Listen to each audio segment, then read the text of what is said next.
Hello and welcome to Optimal Living with Dr. Jeremy Spiegel.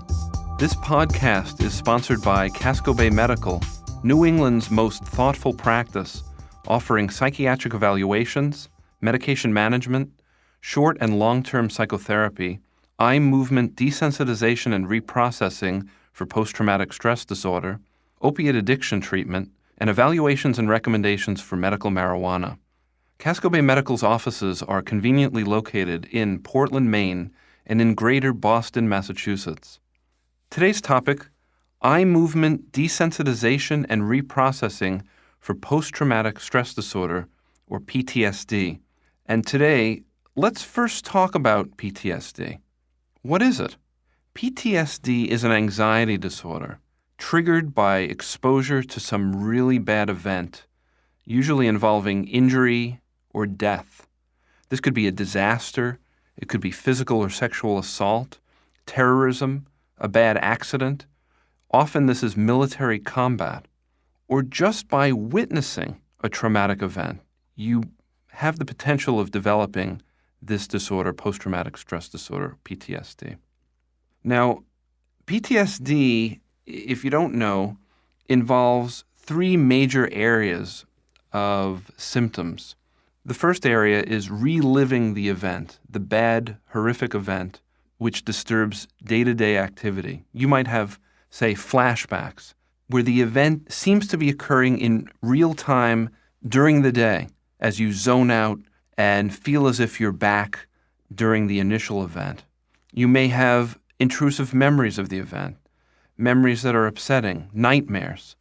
Secondly, you might have avoidance where you have a kind of emotional numbing, feeling as though you don't quite care about anything, feeling detached, and even being unable to remember important aspects of the bad event that has happened to you. And thirdly, there is arousal.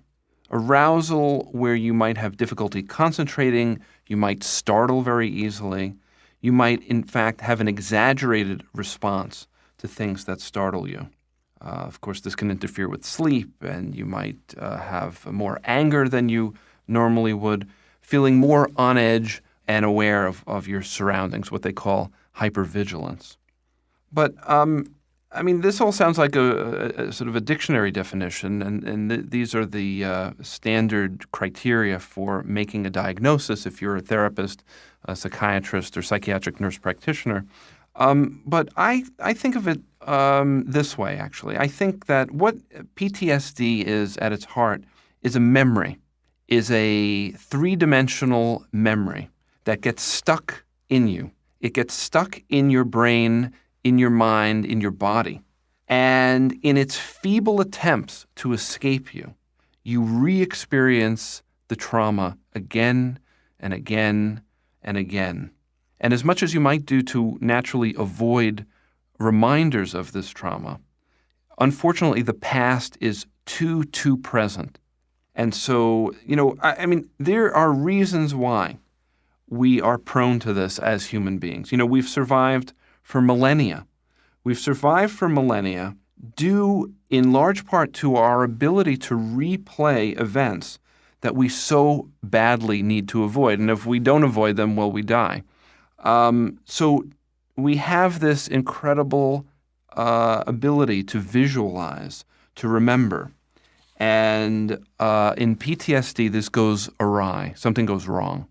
That is to say, whatever the stimulus was, the event, the horrific event, was so powerful to us that we can't quite let go of it.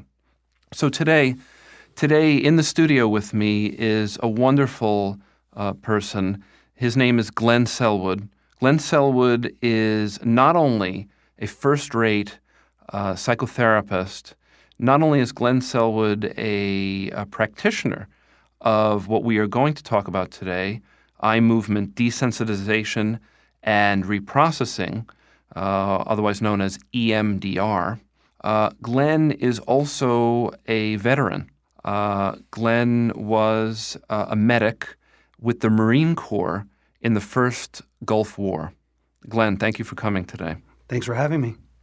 Glenn, why don't you tell us what is it that you see when someone comes to you who has post-traumatic stress disorder?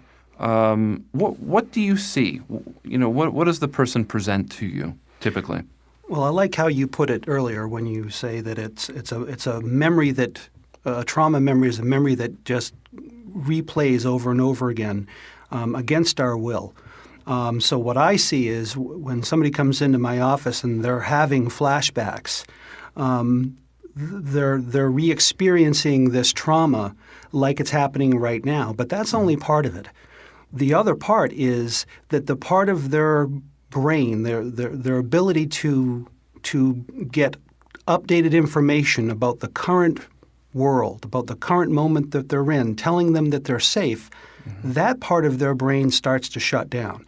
So they are feeling profoundly alone in this very horrific memory, even though their current situation is perfectly safe.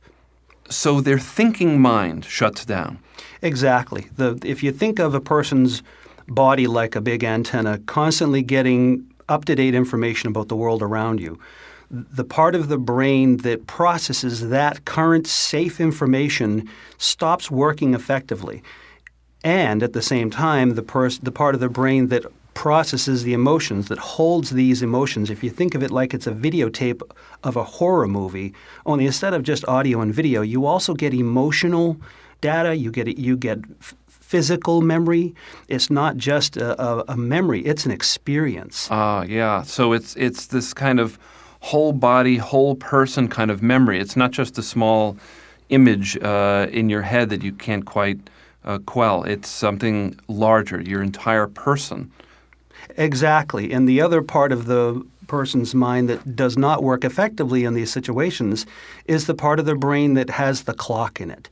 That a trauma memory is, my nickname for it is I call it emotional Tupperware. It always stays fresh. And so when that play button gets pushed, it feels like it's happening right now. Wow. Emotional Tupperware.